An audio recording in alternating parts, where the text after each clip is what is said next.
All right, so this course is our Mastering the Fundamentals. This is scheduled to last approximately an hour or so. Ideally, we'll have 10 or 15 minutes for a Q&A. Depending on how much time we have for a Q&A, though, if we don't get to any questions you have, I'll be pointing out where our booth is located. We'd be glad to answer any one-on-one questions you guys may have over in the booth.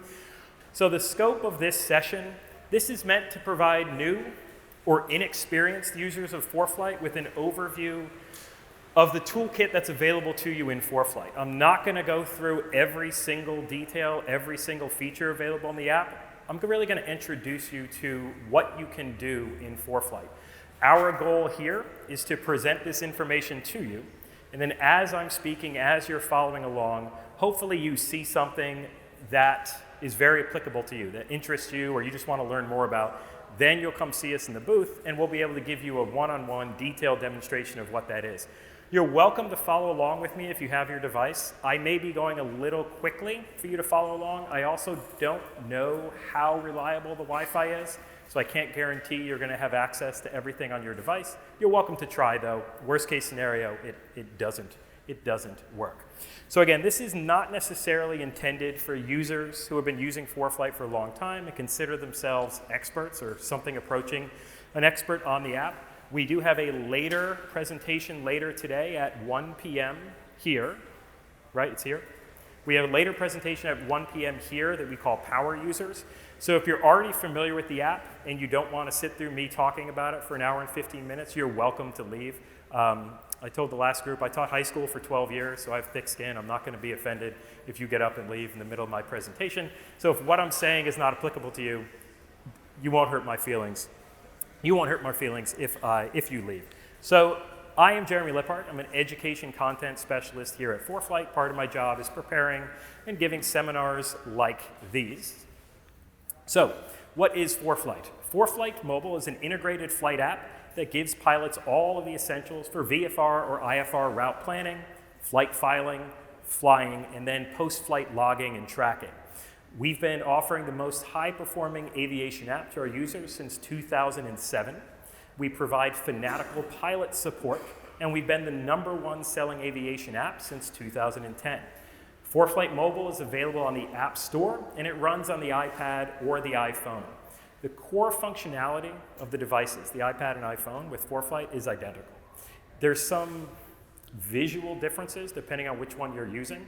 So if you're seeing something presented, it is entirely presented using iPad visuals. If you usually use an iPhone and it looks somewhat different, the functionality is still there. So if you'd like someone to walk through, if you're looking for something on the iPhone, you don't see it, we'd be glad to do that for you. But I assure you, all the functionality, the core functionality is identical on an iPad or an iPhone. So for those who are not yet ForeFlight customers, or those who are interested in, maybe they're shopping for a new iPad, they're shopping for a new device, sometimes they ask us what we recommend. So these are our recommendations for buying a new iPad. At a minimum, we recommend 128 gigabits or higher.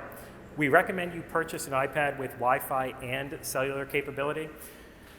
The iPads with cellular capability are more expensive. The reason, though, that we highly recommend you purchase an iPad with cellular capability, even if you don't activate a data plan, so even if you don't link it to Verizon or T-Mobile or whatever, the cellular capability is what we use to pull the GPS signal from. So we all have iPads that are Wi-Fi and cell capable. We just don't use the cell capability, but that's where the GPS comes from. So if you're trying to save a couple bucks and buy one that's only Wi-Fi, just be aware you'll have limited access to all the tools ForeFlight offers, because you need that iPad GPS for a lot of the things.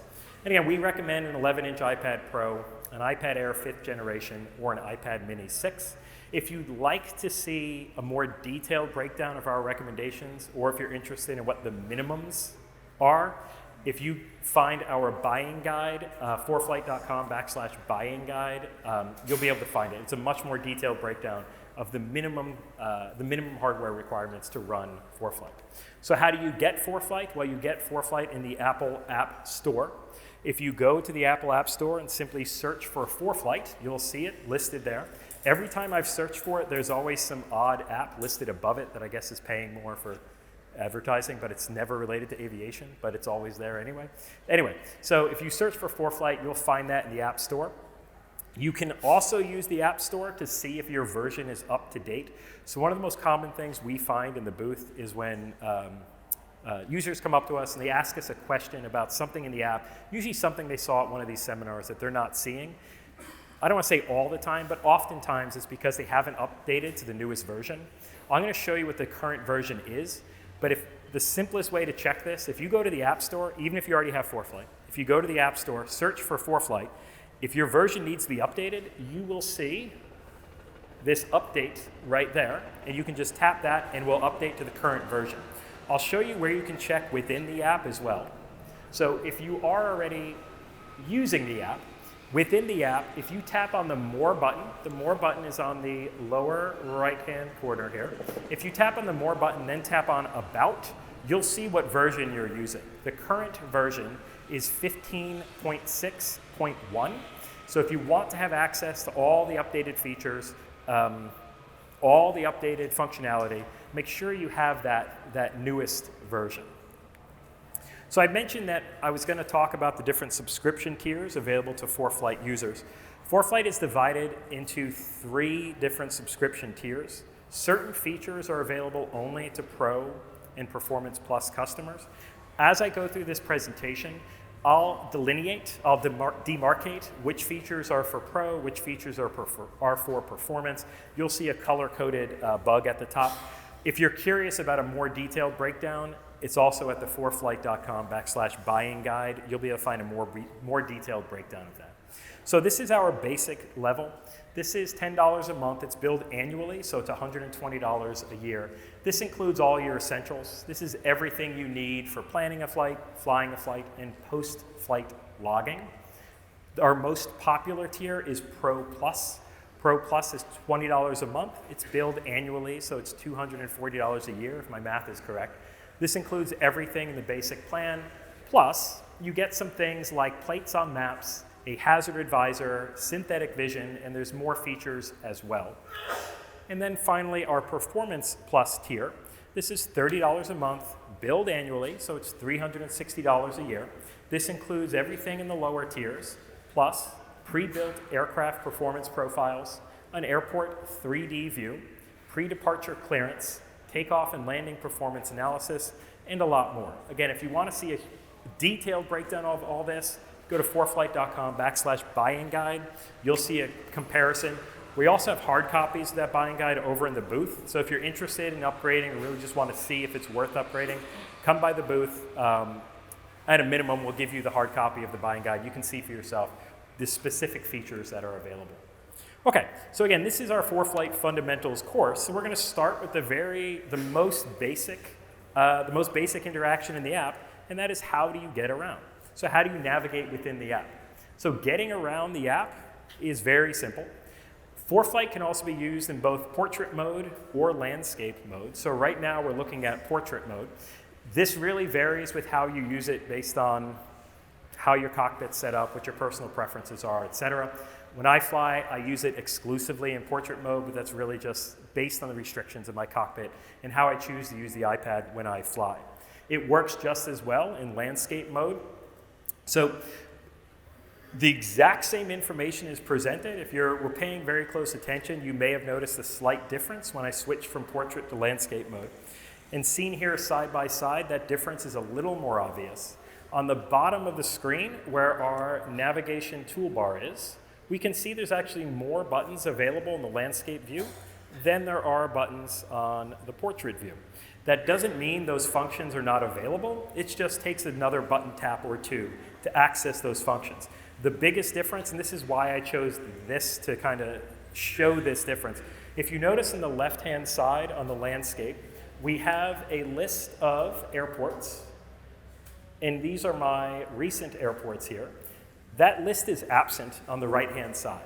Again, it's not missing. The information's not missing. That functionality is still there. It just takes an extra button tap or two to access it, and the basic reason is that there's less visual real estate in the portrait mode than there is in the landscape mode. So in this example, if I would like to access my recent airports on my portrait mode, if you look at the upper right-hand corner here, I see this button that has a little star and a clock, and that's my favorites and recents. So if I go ahead and I tap on that, that's going to open up that exact same information that I was looking at in the landscape view. So all of the information is available. And it's not uncommon for people to see something on their buddy's iPad or their buddy's iPhone. They don't see it on theirs and they want to know what the problem is. And many times it's because one person's in landscape and the other person's in portrait. But this is why this is a fundamentals course. We're just trying to make sure you guys are comfortable using the app as you start to fly with ForeFlight. So for the purposes of this, and this is not really for any other reason other than it's easier to see, I'm going to be sticking to landscape mode during my presentation. So again, if you're trying to follow along, you'd like to follow along, everything I'm showing you is going to be shown in landscape mode rather than portrait. So navigating the app is very, very, very simple. It's designed to be as intuitive as possible and designed to limit any heads down time in the cockpit as much as possible. If you'd like to navigate from one part of the app to the next, all you do is tap on these buttons, on these icons along the bottom. The first thing we're going to do is we're going to go ahead and tap on our Maps icon, and this is going to navigate us over to our Maps tab. Now we're looking at our Maps tab. I'm going to come back to this tab in a moment to just go through some of the specific features available in the Maps tab. And I'm going to navigate back to my Airports tab by just tapping once on the Airports tab. Again, it's meant to be very, very simple, pretty self-explanatory. I've returned to the Airports tab that I was viewing earlier. So the Airports tab, this contains information about more than 20,000 airports worldwide, and it provides all the information that you get in any print publications, but it also gives you access to dynamic information like weather, NOTAMs, active runways, all of that good stuff.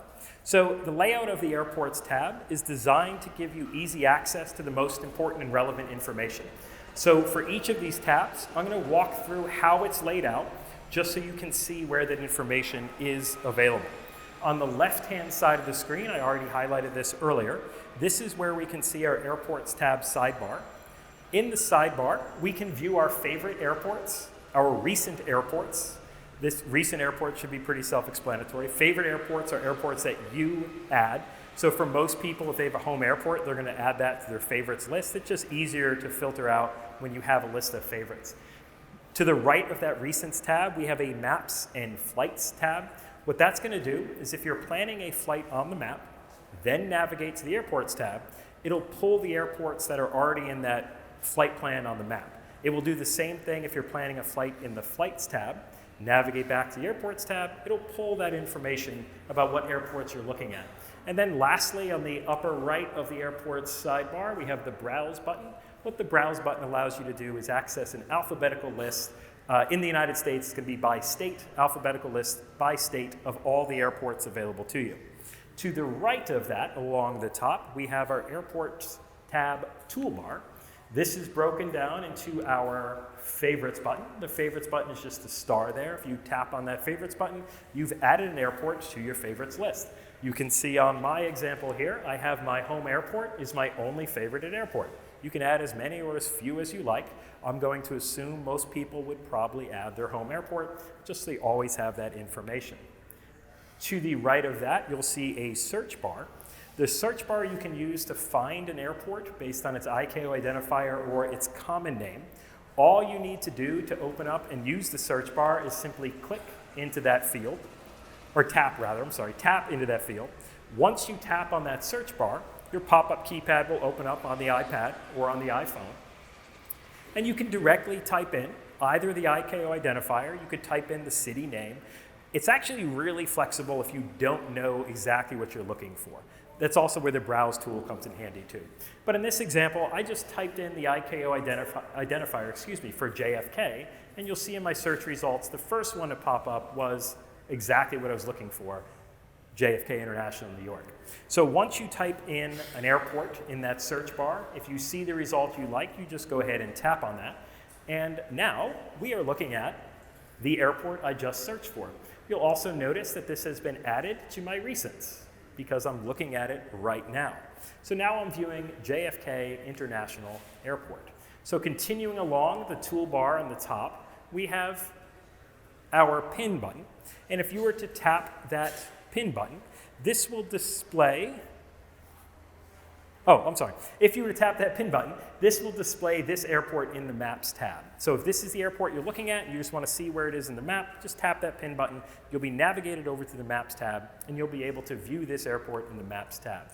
To the right of that, this button here, if you were to tap that bullseye icon, this will show you airports near your current location. So assuming you have GPS enabled, if you're looking at the airports tab right now and tap on that, you should see airports nearby where we physically are. If I look down below that toolbar, I can see my airport summary section. What this does is this provides a condensed overview of information about the selected airport, including most recent weather and flight conditions, elevation, coordinates, and comms information. So all of that stuff is located right here. We can see my coordinates, we can see current conditions, I can see elevation. All of that stuff is highlighted and summarized right here in this summary information pane. Below the airport summary pane, we see the airport details pane. So the details pane is divided into tabs. So going left to right, we have info, weather, runway, procedures, and NOTAM. These should all be pretty self-explanatory. To navigate from one tab to the other, all you need to do is tap on the tab you'd like to see. Right now, we're looking at the weather tab, and by default, we're looking at the METAR, current METAR for this airport. If we'd like to navigate to any other tabs, let's say we'd like to tap on the information tab, you just tap once on that, and that will open up the information tab. So the information tab, this does vary slightly airport by airport, but you basically see these categories on the left-hand side of information. We have frequencies. These include weather and advisory, clearance, ground, tower, et cetera, et cetera. If we were to scroll down, you'd see other available details in the information tab. If I'm trying to pull up a specific frequency, let's say I'm trying to pull up my approach frequency, I just go ahead, and tap once on approach, and you'll notice on the right-hand side that information changed from weather and advisory to my approach frequencies. If I were to scroll down on that information tab, and hopefully this is animated correctly, there we go, I can see what other information is available. If you're following along, you're looking at JFK, you should get the exact same stuff. If you're using a different airport, a smaller airport, there's probably less information displayed. But this is how you just see what information is there. And you can find chart supplements here, and even more simple things, like you can find restaurants, how to access taxi information, stuff like that when you arrive at the airport. So if I'd like to view another tab, same approach, I'm just going to go ahead and tap. In this case, I'm going to tap on runway. This brings up all the available runways at this airport. This includes my runway distances. It also includes my runway type. If you have an active data connection, it will also include what the best wind is for those runways. So if I want to look at something like procedures, same thing. I'll just go ahead and tap on procedures. And this shows us all the available procedures for this airport. You can also see from my account that I'm linked to my Jeppesen account. So if you don't see all of this JEP information on yours, if you're following along, I'm guessing you don't have a Jeppesen account. What I'm going to do is I'm going to look at the FAA and ForeFlight information. I'm going to do that just by scrolling down. And if I scroll down, I can see where I have the FAA airport diagram and my ForeFlight airport diagram. If I'd like to look at any of these, in this case, I'm just going to look at the airport diagram. I'm going to do that by tapping on my ForeFlight diagram. I'm navigated over to my plates tab. So if you're using the app, again, if you're new to the app and you're wondering how to tell what part of the app you're in, you'll notice in the navigation toolbar along the bottom, whatever you're looking at will be highlighted. So that's how I know I'm currently looking at the plates tab. So on the plates tab, I have the ability to annotate this plate. And if you are a Pro Plus subscriber, you can display this georeference plate on the map. For those of you who are Pro Plus subscribers or interested maybe in upgrading to Pro Plus, this is a feature that's available to you. And you can access that by tapping once on that Send To button in the upper right-hand corner. And once you tap on that Send To button, if you are a Pro Plus subscriber, you'll see an option to send this to your map. If you want hard copies of any of this information, you'll notice there's an option there to print as well. But I'm going to go ahead and send this to my map. I'm going to do that by tapping once on map, and my plate is now displayed to scale on my map. So this is available, again, to Pro Plus subscribers and Performance Plus subscribers. You have this ability to display georeference plates on the map. So the last section I want to look at before, the last section I want to look at in the airport details pane is our NOTAMs tab. The NOTAMs tab is to the far right, right next to procedures, and you'll open it by tapping on it, just like every other tab. And what we can see here is NOTAMs for our selected airport are displayed. This left side shows the NOTAMs categories. So my NOTAMs categories are displayed along the left, and the right-hand side displays NOTAMs that are in that category. There is also a filter feature, so you can filter for specific NOTAMs for that airport as well. So I want to quickly preview some of the other features available in the Airport Summary tab before continuing to our Maps tab. One of the things I'd like to preview really quick is our 3D view. If you were to tap on the 3D view, you'll be transferred, if you are a Performance Plus subscriber, you'll be transferred to a 3D representation of the selected airport. So what this allows you to do is you can actually preview what it looks like to approach this airport at different runways. I picked JFK, this is a very big airport, but you can see on the upper right-hand side, we have those runways displayed. If you tap them, you can preview what it looks like to approach that runway. So this is a really neat feature if you're flying somewhere that you've never been to or very unfamiliar with. We also have the ability on our 3D preview to toggle between a day and night view. This allows you to preview the lighting at those runways, including any VASI or PAPI. So again, if you're flying somewhere you're unfamiliar with, this is a very neat tool to get an idea for what it's going to look like, what you can expect to see as you're approaching that airport. The other thing I'd like to look at really quick is our taxiways. We have a taxiway feature right here.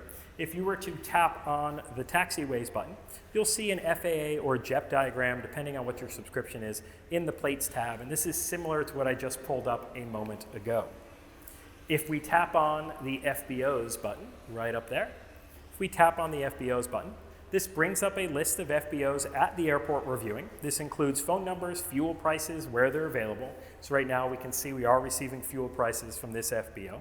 This includes radio frequencies where available. If you tap on any specific FBO, so if I were to tap on, let's just say Modern Aviation JFK, if you tap on any specific FBO, this brings up more specific details about that operator. If you're doing this on your iPhone, you can also call them directly from this page. When you tap on that FBO, there'll be an option to call. And if you don't want to, if you want to save 8 seconds and not type in their phone number, you can just tap call, and it'll call that FBO directly. So the last thing I'll look at on my airport summary is our comments tab. So we've gotten a lot of feedback this week about our comments tab. It's something that a lot of people take advantage of. If you tap on that comments tab, you'll be brought to a page that shows you both user comments. These are our user comments on the right here. User comments from fellow pilots who have made a comment about this FBO. Maybe it's a comment about what time the restaurant closes. Maybe it's a comment about whether or not there's access to a restroom on the field or something like that. These are all user comments that are made by pilots like yourselves. You have the option to add a comment as well. Where you see where it says remarks to the left of those comments, those are going to be the official remarks for that airport. So that was a brief summary of the functions and features of the Airports tab. We're going to navigate back to our Maps tab, and like I said before, we're just going to go ahead and tap on our Maps button. And once we tap on our Maps button, we're navigated back to our Map tab. So I realize, especially if you're in the back or sitting on the sides, this may be a little tricky to see. There's a lot of light in here, and there's not too much we can do. Bear with me. If you're having trouble seeing this, I apologize. I'll be glad to walk through anything a little later. But this is the basic view of our Maps tab. I'm currently employing the dark theme. So if you're following along with me and your map looks fundamentally different, it's because you're using a different theme. I'll show you what the light theme looks like in a little bit. So this is our Maps tab. Navigating the map is very, very simple. You're going to see an animated preview here.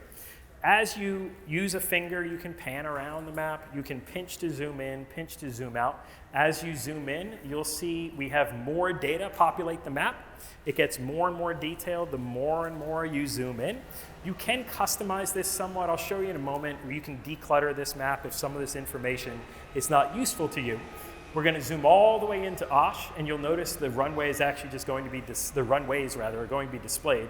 And then we'll zoom out, and you'll see as we zoom out, all of that data gets decluttered. So depending on the scale that you're viewing, how you view the map will change. So I've zoomed in a little bit. I'm no longer looking at that global view. I've zoomed in a little bit. And I'm going to walk through the layout of the map just like I did with the airports tab. Again, this is designed to be as simple and as intuitive as possible. On the upper left-hand corner here, we have our layer selector. If you were to tap that, you'd see any layers you have available to you. These include charts as well as dynamic layers, and I'll preview those in a moment. To the right of that, we have what's called our flight plan drawer. I'll show you some of the features and functions of that in a moment. The short version of that is this is where you can view a flight plan, and you can create a flight plan or edit a flight plan. The map settings are to the right of that. This is primarily preferences, aesthetic preferences and customizations and things like that. I won't be walking through those during this session, but if you'd like to see some examples of those, come see us in the booth. To the right of that, you'll see this attitude indicator. The attitude indicator will open up synthetic vision, and I'll show you guys that towards the end of the presentation. The synthetic vision is available only for Pro plans and above. Again, I'll preview that towards the end of this. Basically gives you a 3D synthetic view in flight of what terrain you're approaching. To the right of that, we have this this is our tools icon. Oh, I'm sorry.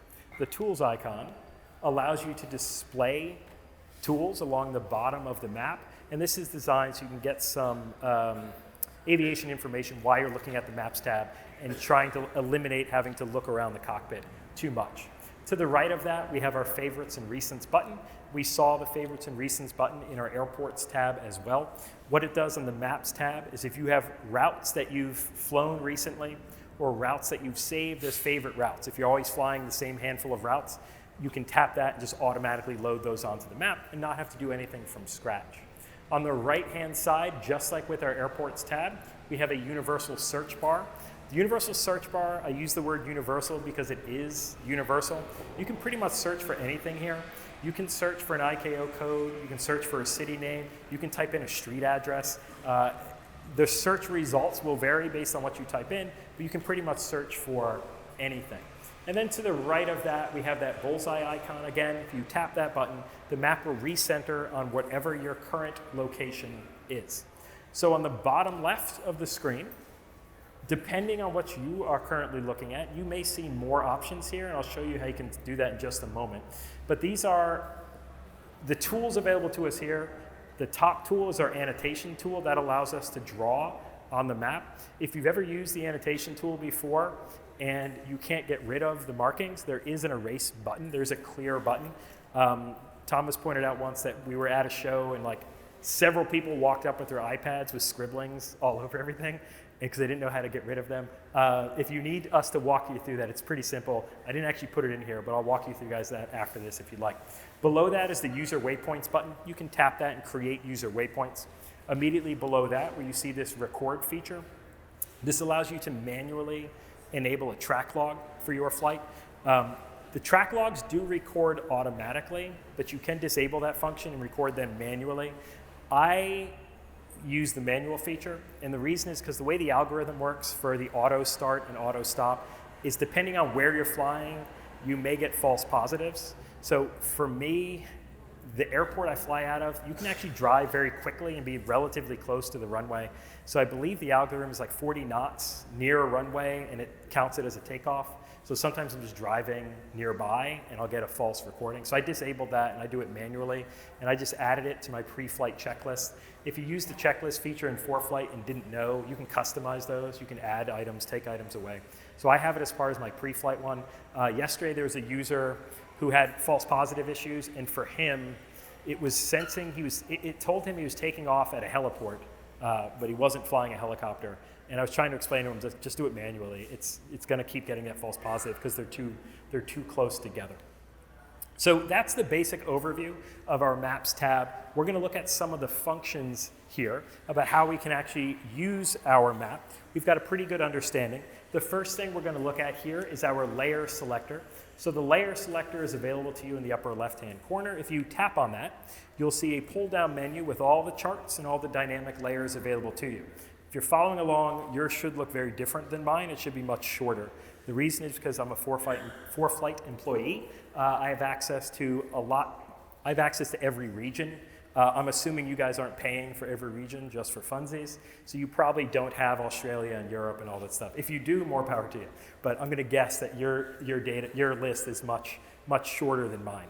So this does vary based on your count and region setting. On the left-hand side, these are going to be the charts available to you, the base maps, whatever you'd like to call them. On the right-hand side of that, these are our dynamic layers. These are going to be things like weather, things like traffic. That's what's on the right-hand side here. If we'd like to change the current chart, again, this is probably self-explanatory even if you've never used the app before. If you'd like to change the current chart, you simply tap on the chart you'd like to activate. In this example, I'm going to go ahead and tap on my aeronautical map. So the aeronautical map, this is the product that we build. This is the ForeFlight aeronautical map. This is what I was showing earlier in that video, zooming in and zooming out. So the ForeFlight aeronautical map is now loaded on our screen. Every element on this can be interacted with. If you tap on an element, you'll be able to interact with that in some way. Either view information, plan a route to that area, and I'll walk you through some of those workflows in just a moment. I had alluded to the fact that based on how you fly, you can choose to toggle details on and off. If you look along the left-hand side where I was showing you where the track log and the annotate button was earlier, it's expanded. The reason it's expanded is because we've now added a different chart. So all of these options available here on the left-hand column, anything highlighted in blue is active, but you can deactivate them. So if you don't need to see, you'd probably at a minimum need to see airports and airspaces, but maybe some of those stuff you don't need, you can just deactivate it to make sure it's decluttering what your map looks like. So if you did want to interact with any element, like I said, you just tap on it. If you tapped on an airport, so in this example, I'm tapping on this airport here. If you tap on that airport, the map will slightly recenter to focus on what you just tapped on. What I just tapped on is now highlighted on the map, and on the right-hand side of the screen, I've opened up an airport information pane. If you're looking at that, you can see it or you're following along. It's very, very similar to what we saw in the airports tab. It's just condensed. It's the exact same information, but now I can view it without navigating away from our Maps tab. So all I wanted to do was maybe I just wanted to view information about Detroit Metro. Maybe I just wanted to view information. Once I'm ready to return to my map view, I'm just going to tap on this close button in the upper left-hand corner. Once I tap on that close button, that panel has collapsed, and I'm back to where I was, simply viewing the map with simply viewing our aeronautical map. If I'd like to enable a different layer, some of the layers can be combined and shown at the same time. You can mess around with it and see which ones can, which ones can't be. In this case, this is one that can be. I'm going to tap on my layer selector again. My aeronautical map is still selected. I know that because it's highlighted in blue. And now I'm going to select the aerial map. So the aerial map is just satellite imagery. And now I have both of them displayed at the same time. Essentially, the way to view this is, the way to view this is the aerial map is displayed beneath the aeronautical map, so we can still interact with the map elements on the aeronautical map. So any of these icons that are on here, we have Whitman Regional right here, we have a VFR waypoint down here. Tapping on them will still allow you to interact with them, even if we're viewing the aerial map at the same time. So if I'd like to turn off any layer, it's just the reverse workflow. We tap on that layer selector, tap on the layer you'd like to turn off or deactivate, and then you're back to viewing whatever it was you were before. So in this case, it's just the aeronautical map, and again, I've zoomed in a little bit more on our current position. So the search bar at the top right that I had mentioned earlier works pretty much exactly like that airport's search bar did. We just tap on it. Once we tap on it, our pop-up keypad opens. In this example, let's say I'm returning home to Ann Arbor. I'm not from Ann Arbor, but let's pretend, I'm returning home to Ann Arbor, so I'd like to view information about that airport or maybe start planning a flight to Ann Arbor. So all I did was I tapped on that search bar, and then I went ahead and I typed in the ICAO code for Ann Arbor. I can see that that's my first search result. If you also notice, you can see how far away it is from your current position. It's 236 nautical miles to the southeast. I'm going to go ahead and tap on Ann Arbor Municipal. And just like before, right-hand side, information pane has opened, consolidated version of everything we saw in the airports tab.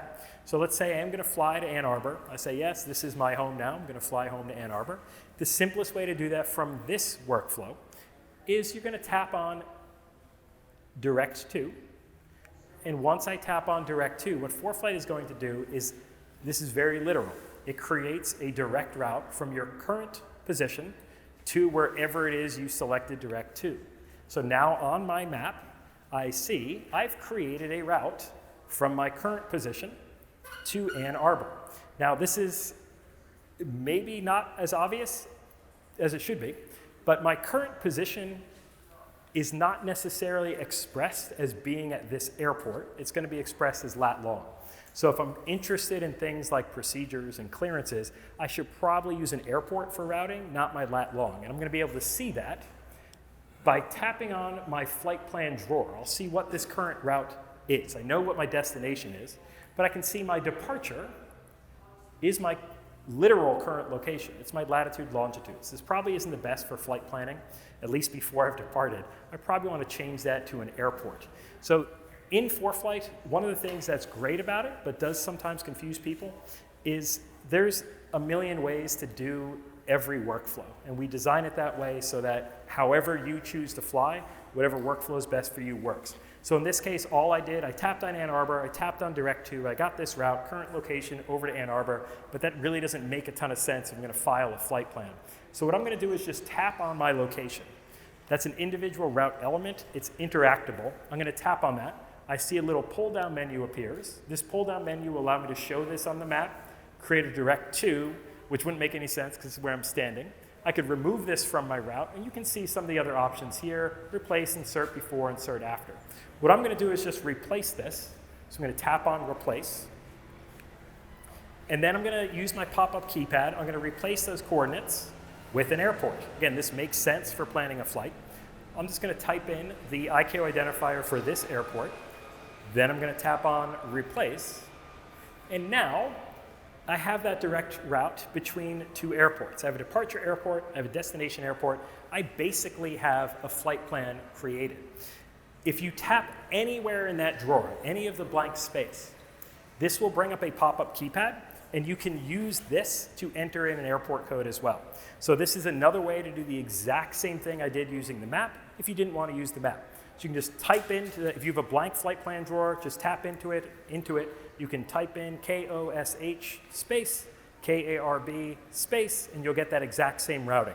So it's two ways to do the same thing and get the same outcome in ForeFlight Mobile. So we have a simple direct route for our flight plan. We can quickly preview some of the procedures into our destination airport. The idea behind this is not supposed to be an advanced flight plan. This is not an IFR flight plan or anything. We're going to keep this as simple as possible for our purposes. So all I'm going to do with my flight plan drawer open is I'm going to go ahead, I'm going to tap on that procedure button in the upper right-hand corner, and a pop-up window will appear, and that pop-up window will show me all of the available procedures for my destination airport. Right now, again, this is a pretty simple flight plan. I'm just concerned with how am I going to get into, let's say, the traffic pattern for this airport. So you'll notice we have a traffic pattern option here. I'm just going to go ahead and tap on my traffic pattern into my destination airport. And then I see, I might have gone, okay, I'm going to tap on my traffic pattern into my destination airport, and I'm presented with the available runways. And because I currently had a data connection when I did this, I'm also shown which one has the best wind. So I'm going to go ahead and tap on that runway, and then I have the options to select how I want to join the traffic pattern here. You'll also notice at the very top, the pattern altitude is displayed. So if this is somewhere you've never flown into before, it's probably good to get this information before you leave. That's my pattern altitude. I'm going to look at this and decide, okay, what is my How do I anticipate entering the traffic pattern here? I'm just going to use the information presented here. The left traffic is default. Based on current conditions, 45 degrees looks like the best side. So I'm going to go ahead and tap that. Then you'll see it's presented on my map. I have a little preview of it there. I'm going to tap Add to Route to, say, make it official. I've added that to my route. You'll notice in my FPL drawer, it's now part of my flight plan. So this is a very relatively simple way to get really valuable information into a simple flight plan. So now I have my traffic pattern. I've zoomed out a bit, but it is displayed on the map. And as my own ship shows while I'm flying, I'll be able to see where I am relative to my traffic pattern entry. So one of the things you may notice is on our route here, we're actually crossing through some airspace we may want to avoid. So there's some special use airspace over the lake. We may want to avoid that. We may not want to go through a whole process of rerouting around that. So there's a very, very simple way. Again, this is just a VFR flight plan flying from point A to point B. The simplest way to do that in ForeFlight, if you tap and hold anywhere on the route, you can actually rubber band that around. Once you release it, you'll tap on you'll tap on that location, and then that will add that to your route. So your route will now display how you've avoided that special use airspace. So this is meant to be a simple, quick tool for you guys to start flight planning in a way that fits the way you may fly. So our new route is now displayed. We still see how we're entering the traffic pattern, but now we also see the coordinates for how we're dodging that special use airspace. So the last thing I'm going to do in order to make sure I have all my updated data is I'm going to pack for my flight. Again, if you're following along, you may see this, but you'll see this little suitcase icon with the red exclamation point. This is our pack icon. In ForeFlight, anytime you see red, tap on it and just see what it's talking about. It's usually important. So the pack icon, this is going to tell me what data I need for my flight. So you can see what is going to be downloaded, my weather, airmets, SIGMETs, NOTAMs, TFRs, fuel prices, and NOTAMs. The reason this downloads here, and if you look at the top, you can see there's a corridor superimposed on my route. In case you have to diverge, as long as you've gone through the pack process, you can be certain that you have the most updated information just before you left. So if you do this as like a last step before departing, you'll have the most up-to-date information even if you're flying and no longer have access to the internet. So we'll pack that by just tapping on that pack button. This does require an active data connection, so it's something you want to do before you lose that. So I'm going to briefly just look at some weather products available to us. So I'm going to do that first. I'm going to tap on my aeronautical layer again in the upper left-hand corner. My options that we looked at earlier are displayed to us. I'm going to look at my radar. So I'm going to tap on the radar, and I can see from my radar that we do have some weather around our destination airport. Let's just say I'm not super comfortable with that, so I may want to get some more information. I'll go ahead and tap again on my destination airport. We'll bring up that airport summary pane we saw before. By default, we are looking at the weather. If you look at this pane, you'll notice there's several weather products available to us. What I'm going to look at, because I want a prescriptive product, is I'm just going to tap on my daily forecast. We tap once on daily, and that brings up a 10-day weather forecast. This is pretty similar to what you'd see in any weather app, but it has an aviation focus. Now, Friday the 23rd is when the screenshot was taken. That's not enough details for me, so I'm going to go ahead and tap on that day, and then I see that same forecast hour by hour. It's color-coded to make it as simple as possible. Green is VFR. So let's say I see that about sometime after 1400, the weather starts to clear up a little bit. So maybe I'll just delay my flight. I don't know, it depends on how long it's going to take me to get there, but I want to land after 1400. So this is a very brief, quick way you can preview some weather.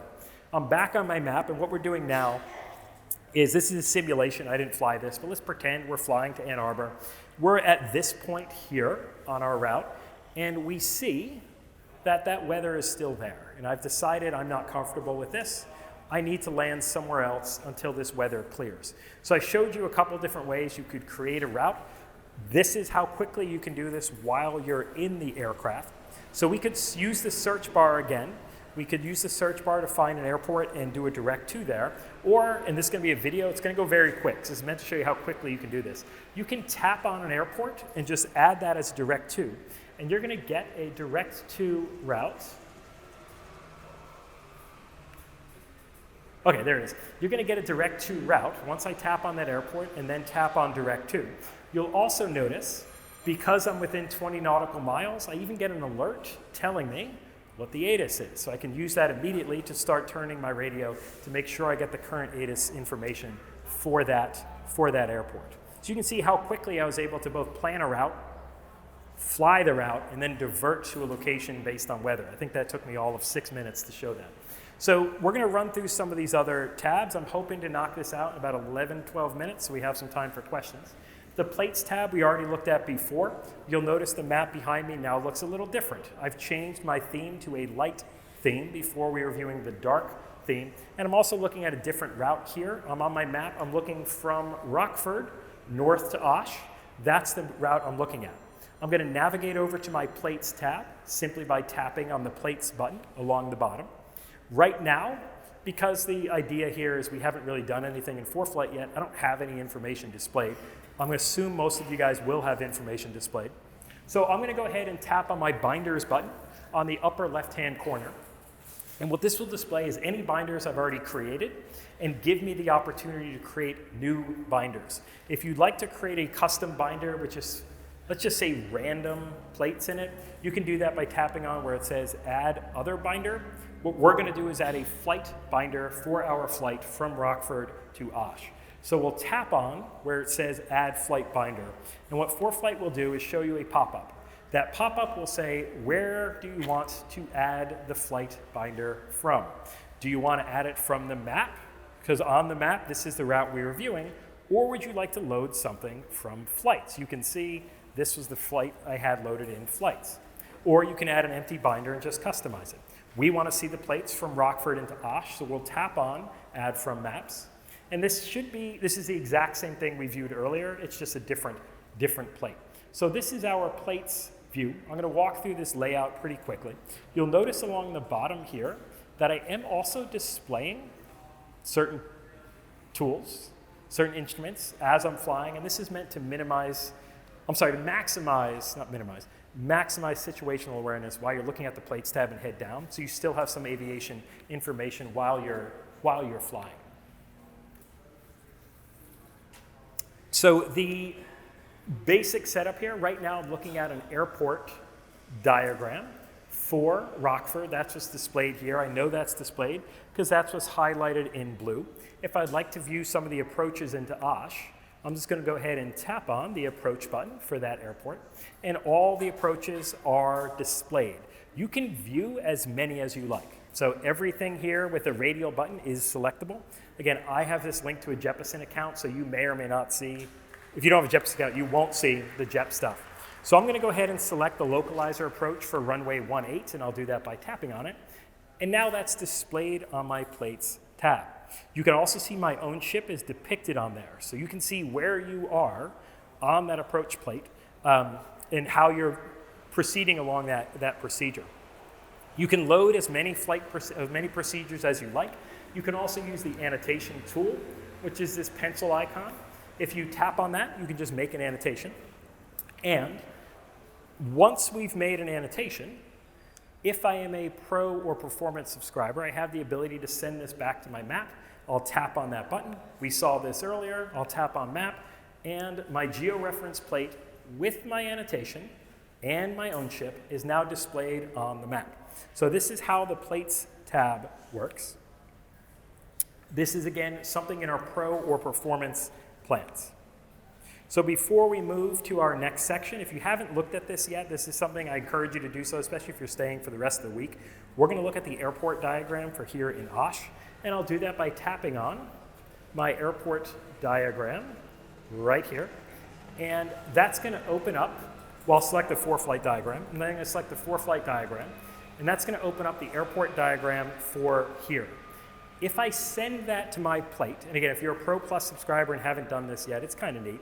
If I send that to my plate, I'll be able to view the airport diagram for Osh on the Maps tab, including my current location. So there are some people who are speaking with in the booth who are actually using this to just navigate around Osh, because it does track your location. And you can see in here we have, this is where we're currently in the forum. My magnifier is not working. We're currently in the forum right now. And you can use this if you've been getting lost or just want to get around more easily. This will track where you're at and give you an idea of that. Again, that's something that's for our Pro and Performance subscribers. So the Documents tab, this is fairly self-explanatory. The setup is very similar to the Plates tab. We'll navigate over there simply by tapping on the Documents icon on the bottom of our navigation toolbar. That will open the Documents that will open up the Documents tab. And it's organized very similarly to the Plates tab. Along the upper left-hand corner, we can see our user-created documents. Below that, you can see any imported documents, or if you've linked to a cloud drive. And then below that, we can browse documents that ForeFlight has made available to you. These include FAA documents. These include documents specific to different regions, etc. I'm going to go ahead and scroll down. I'm sorry, on the right-hand side, this is where the document will be displayed that you're viewing. The search bar in the upper right, this allows you to search for a specific document by name, or you can browse for those documents. I went ahead and I scrolled down, and I'm going to open up our ForeFlight drive. I'm going to do that by tapping once on the ForeFlight drive. And then I have all the available documents for ForeFlight displayed to me. The blue download arrow, those blue download arrows, what this means is I haven't downloaded these documents yet. These are the sizes of the documents. If I want to download all of them, I simply tap on the larger blue download icon in the upper right. I'm going to just download the ForeFlight Pilot's Guide. I'm going to do that by tapping on that blue arrow. And this will download, it'll take a moment, but it'll download my ForeFlight Pilot's Guide. If you haven't downloaded the ForeFlight Pilot's Guide yet, if you have a Wi-Fi connection, I encourage you to do so. This is the answer to anything you ever wanted to know about ForeFlight. It's basically the POH for how ForeFlight works. It's a PDF document. It's organized very, very well, searchable table of contents. Anything you're looking for, you can find it in there. You'll notice that blue download icon changed to a green check mark. That green check mark tells you this is on your device. Even if you don't have data connection, you have this on your device. If you want to read it, you can just tap on it, and it will open up that document. It is searchable. It is indexable. Any way you'd interact with a PDF is available to you here. If we'd like to browse for, instead of one document, an entire set of documents, it's a similar workflow. We're going to go ahead and tap once on our FAA drive. And now I can see all the different folders containing all the different FAA documents. Again, you can download everything at once. It's 964 megabytes by tapping there. I don't want to do that right now. Maybe I just want to have all my chart supplements. So I'm going to I'm going to tap that blue arrow under chart supplements. It will take a moment, but once it's downloaded, I have all the FAA chart supplements available to me. Again, that green check mark means these are on your device. You don't need to download them again. If updates are required, this will be added to your automatic update cycle, automatic download cycle, and you can view these even when you don't have an internet connection. So weather imagery, we looked at some of the dynamic weather on the Airports tab and the Maps tab. Our weather imagery is available by tapping on the imagery button on the navigation toolbar. Once you tap on that imagery button, you'll be navigated to our weather imagery tab. Along the top here, we have the region that's displayed. You can view favorited weather imagery products, as well as refresh to make sure the imagery is updated. On the column on the left-hand side, we have the imagery that's available to us is displayed in the column on the left. And then on the right-hand side, you'll see thumbnails for the imagery in the category you're currently looking at. What we'll preview here is we're going to look at our CONUS prog charts, and we're going to do that just by tapping on them. On the right-hand side, that opened up thumbnails for all of our CONUS prog charts, and we can look at this individually. We can do that by tapping on them. I've just tapped on my latest surface analysis. I'm looking at my latest surface and my latest prog chart for CONUS, and we can also advance the forecast by simply tapping on that advance button down there. We now see a 6-hour forecast and a 12-hour So there's a lot more weather imagery available. I'm going to wrap this up shortly. So we're going to jump over to filing and briefing, and we're going to navigate over to where we need to file and brief by tapping on our Flights tab on the bottom of the navigation toolbar. This opens up our Flights tab. You can see that the flight we are looking at is not displayed here. What I want to do is send that flight from my Maps tab to my Flights tab so I can file it. So I'm going to navigate back to my Maps tab. I'm using a different flight here, but I have Oshkosh back to Pittsburgh. In this example, let's pretend I live in Pittsburgh. I want to send this flight to my Flights tab so I can then file it. I'll do that by tapping on my Send To icon right here. I'll have some options available to me. What I want to do for this flight is send this to my Flights tab so I can file it. So I'll tap on that Flights icon.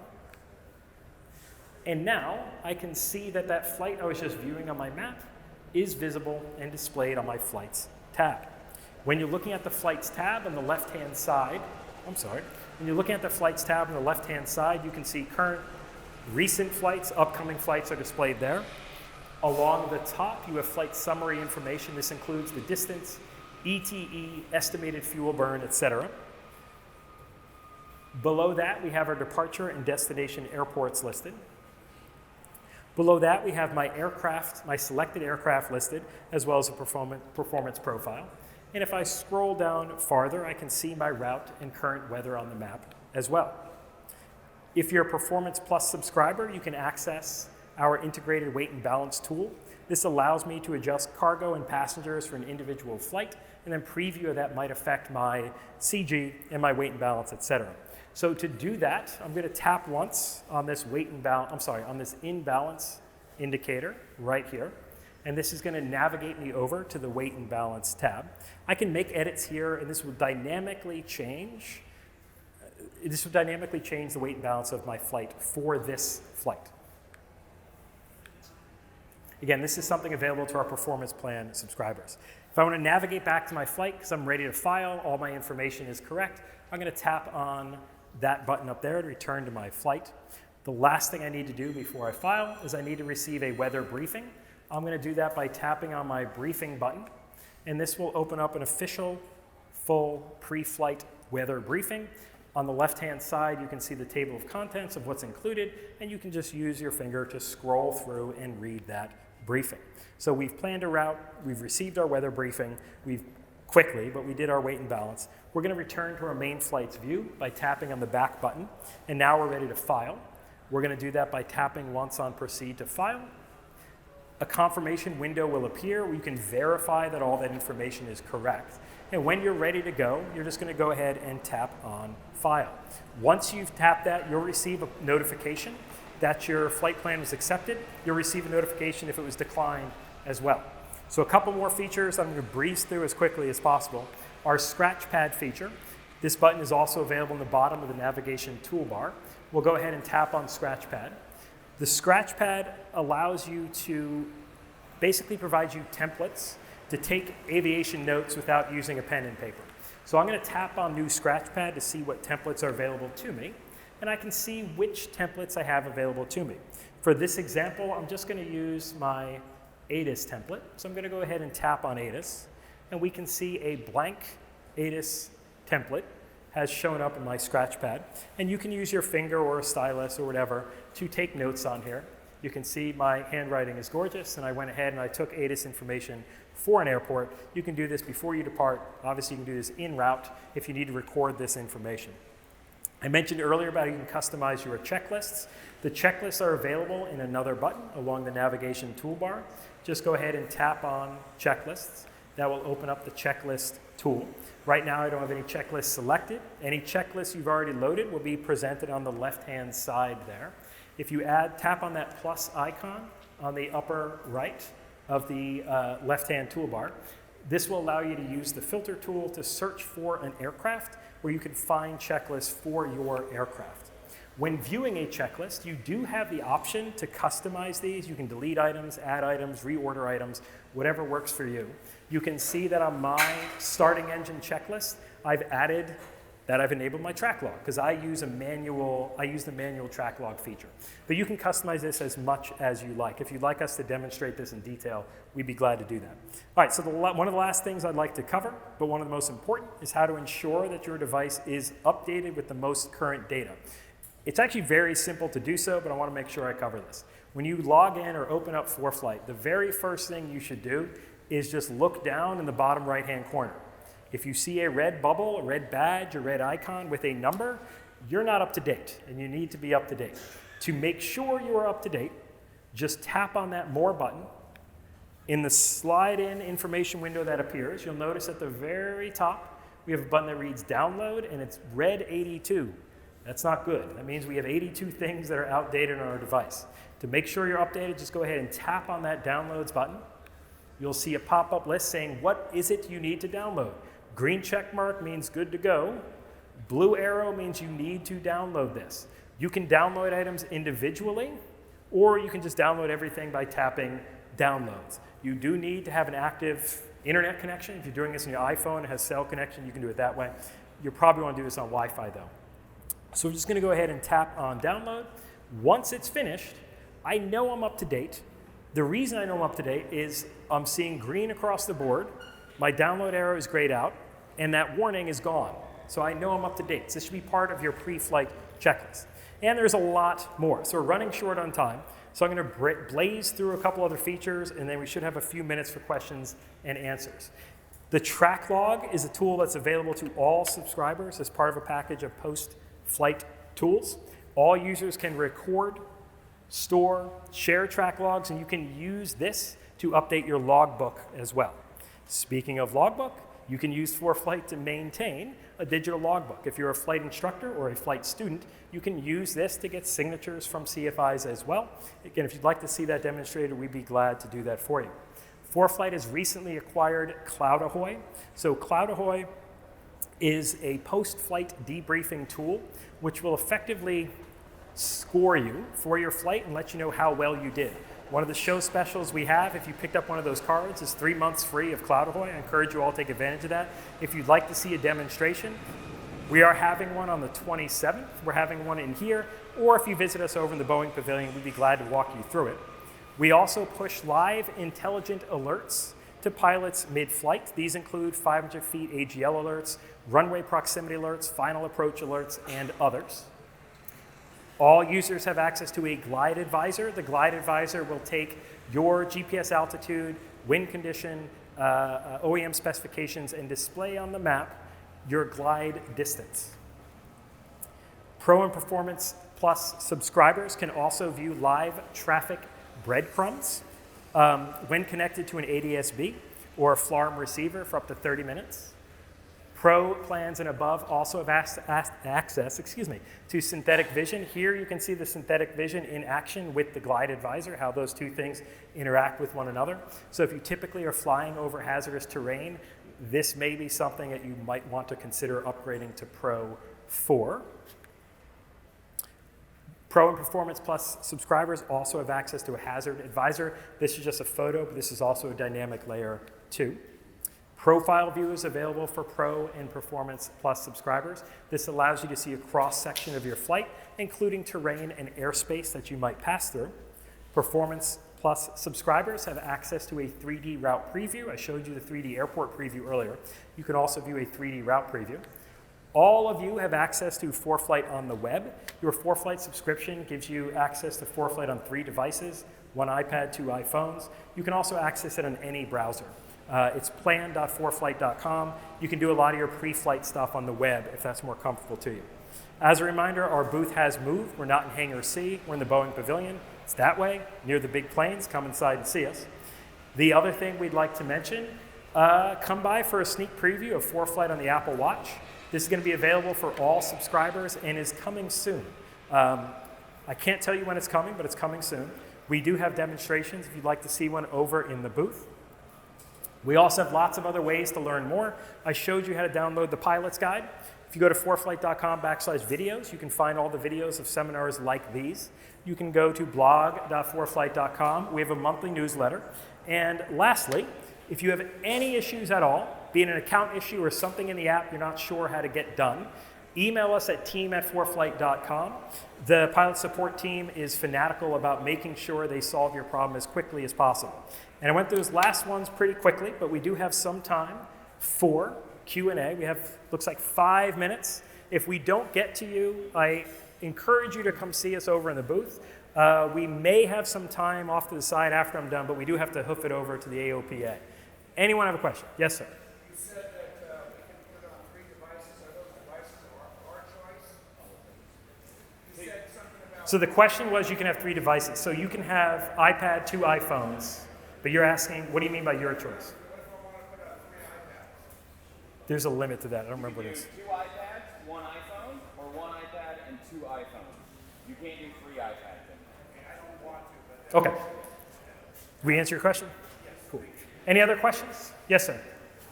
If you're en route on the map page and you have an emergency, what's the quickest way to designate the nearest airport?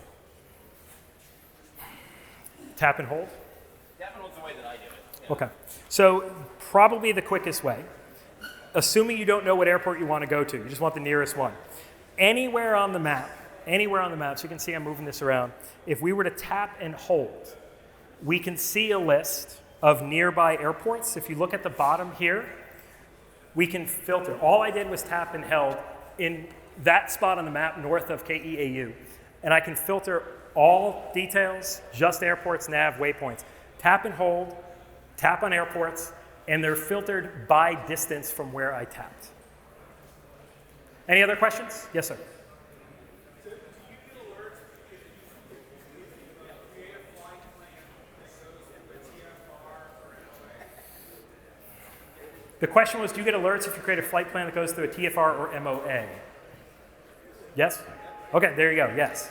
Yes, you did. Was the TFR MOA active at the time? It was?